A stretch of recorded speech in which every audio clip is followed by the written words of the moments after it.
Every single week, there's players that will either make your week or completely break your week. And since I started doing this video, I've had over a 60% accuracy hit rate of guys that I believe are fringe players that are great starts this week. And I'm actually going deeper than I may have ever gone in this video. So like the video, subscribe to the channel, because I'm giving away 5 free FN hats for when I hit 18,000 subscribers. And the way to qualify to get one is to go down there, drop a like, subscribe to the channel, and give me your hottest take for week 12 fantasy football.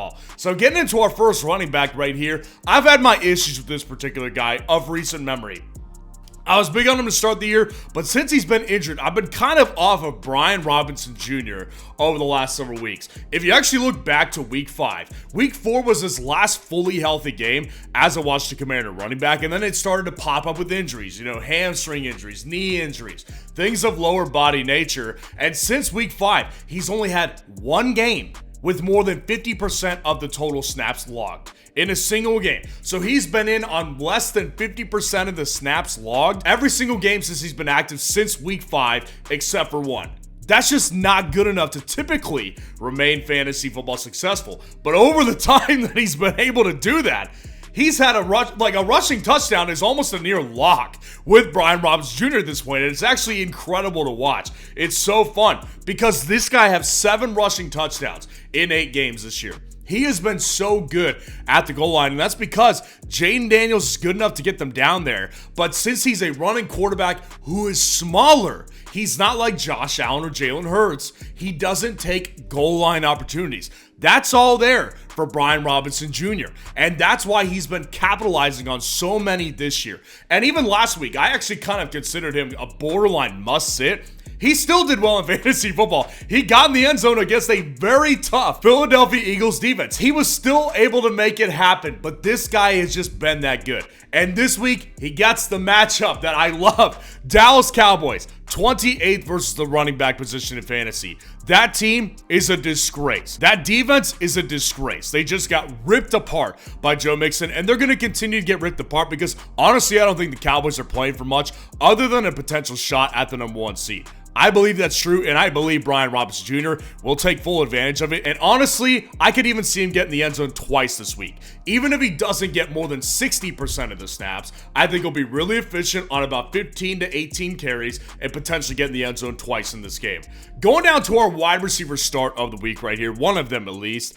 This guy actually is a really bad matchup, but I love this player right now. Courtland Sutton of the Denver Broncos. He's taking on the Las Vegas Raiders in Las Vegas this week. And again, like I just said, this is actually, funny enough, statistically a bad matchup for wide receivers. The Raiders are 5th, top 5 against wide receivers in fantasy. Can you believe that? That sounds like they're actually a good defense. Well, I know better than anybody else that the Raiders defense is a disgrace.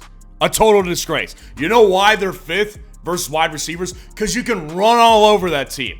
You don't have to throw, and you're most of the time going to be crushing the Raiders' skull apart. So it's like, you don't need to throw that much. So wide receivers are rendered ineffective for a lot. But here's the thing about this one. Bo Nix obviously has been red hot, right? Bo Nix has absolutely been on a heater since about week 5 or week 6. Well, in addition to that, Denver has trouble running the ball in certain games. This is a divisional game, and Courtland Sutton, along with Bo Nix, has been awesome. The last month in fantasy football, 13.1 fantasy points, 19.8, 16, 11.3 in a half PPR format. That's his last 4 games right there. That's must-start material right here. And I just think that since Courtland Sutton's been kind of a polarizing wide receiver over the years of fantasy, a lot of people look at Courtland Sutton and they're like, well, I don't really want to play him. Well, I'm telling you this, it's sustainable. You want to know why? 11 targets, 10 targets, 9 targets, 8 targets over that same stretch. So first of all, he's the clear-cut #1 wide receiver. This guy is absolutely their most consistent wide receiver. Sometimes you'll see some Troy Franklin. Last week you saw Marvin Mims Jr., but most of the time, Courtland Sutton is always going to be Bo's #1 target. So I don't care about what this matchup says. And the matchup says it's not good. You know what? The Raiders defense is abysmal. They're a disgrace. And I'm playing Courtland Sutton all day long. Now going to our next wide receiver start of the week. I do believe that this is obviously, the matchup is fantastic with Quentin Johnston of the Los Angeles Chargers. The matchup just couldn't be better. I mean, it's versus Baltimore, who we'll get into in a minute here. But, Ladd McConkey is obviously the must start here. Like, Ladd McConkey already made it inside my top 30 wide receiver rankings this week. So I felt like putting him in here right now is kind of cheap. This one, I'm going deeper on this one. Quentin Johnston, I think, is a great flex play this week. So again, the matchup's fantastic. Baltimore is dead last versus wide receivers. They've been atrocious against wide receivers all year long. All year, they've been horrific against the wide receiver position.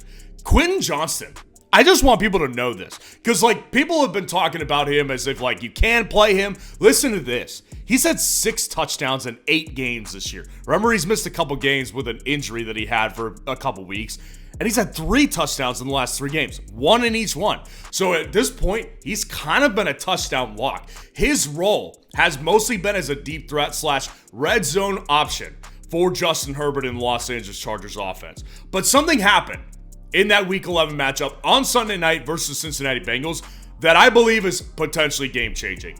So Justin Herbert, if you looked at what he did in that Week 11 game, he had the second most passing yards that he had in a single game all of 2024. So they were relying on him to keep up in a high-scoring matchup, and he proved that obviously Justin Herbert's a great quarterback. He can do just that. Well, something else also changed as well.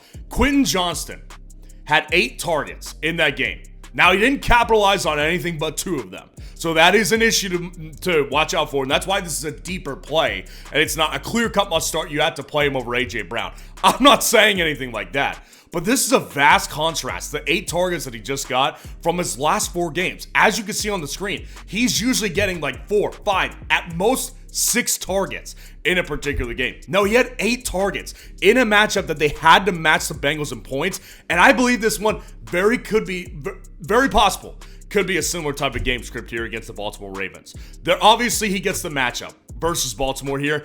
This is just a fantastic play at the flex position this week to me. I think targets are going to be there again, and I think the big play upside is almost a near lock this week. I'll tell you what isn't a near lock. It is a lock. Matt Stafford's projection on Underdog this week, hitting the higher on 0.5 total yards. That's what you get if you're a new customer on Underdog, and if you've had interest and haven't done it yet, go down in the comments, grab the link that's there, and use code FFN today to sign up for Underdog. When you do this, and when you hit the higher on the sweat-free pick for Matt Stafford this week, they'll match your first deposit 50% up to $1,000 in bonus cash. Now, going to our quarterback start of the week. I really, it feels uncomfortable, but it makes a lot of sense. Tua Tagovailoa versus the New England Patriots in Miami. Going to be a very, very bright and sunny game this week in Miami in mid-November. So that's good for the Miami Dolphins, who typically struggle in colder weather at the end of the season. Now, Tua, if you look at his game log, since returning from the concussion that everybody knows about, he's been a little inconsistent in fantasy football. But if you look at his numbers from a real-life perspective, 4 games since he came back, 7 touchdowns, and 1 interception. He's playing not only clean football, but high upside football as well. If you notice here, what's happened is he hasn't had a 300-yard game. He's had close. He's been pushing it. Last week he pushed it, but he hasn't had a big week because of the lack of yardage here. But again, a big thing happened this past week. And I'm going a different direction. Look at the running production that was there in the Miami game. Raheem Mostert proved that he's done. He does not have that magic that he had last year. 3 carries for -2 yards. So not only was he completely ineffective, but he also they also showed with volume he's not going to be a big piece of this offense moving forward here. And if you remember last year, a big part of the reason they were so successful and so explosive offensively, because the running back, they had a dual threat system there. This year it's Achane, because Jalen Wright, the guy that I really liked before the season, he was not much better. 5 carries for 4 yards. That's just not good enough to sustain really high production upside when you've got a smaller running back that you don't want to give a bunch of touch to. And mind you, this was last week against the Las Vegas Raiders. They are horrific against running backs in fantasy, and they couldn't do better than that.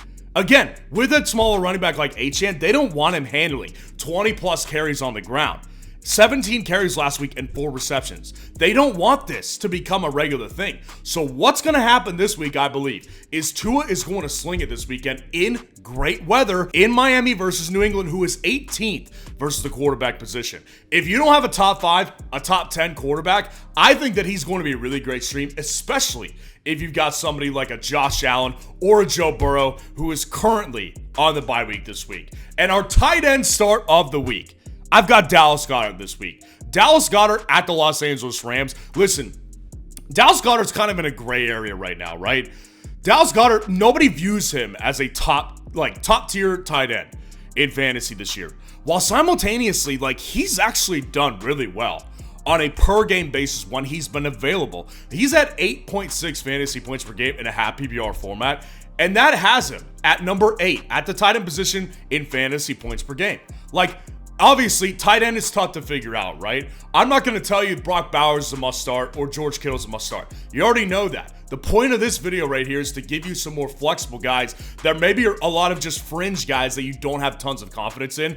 This week, I see good things happening for Dallas Goedert. Since week 3, he's had one bust game, and that was only because it was a goose egg in week 6 because he left the game early and then proceeded to miss the next several games. That's the only time he's busted on you since week 3. Other than that, he's been really solid, and that's only, get this, 1 touchdown this year. He's actually been really good in fantasy football. So with this matchup here, the Rams are 24th versus tight ends in fantasy. I see a good matchup this week for Dallas Goedert, and I think that his importance is kind of set in stone on this offense right now. So let me know how your lineup is taking shape so far this week, and if you want to see the top 30 running back rankings for this week, click on this video right here.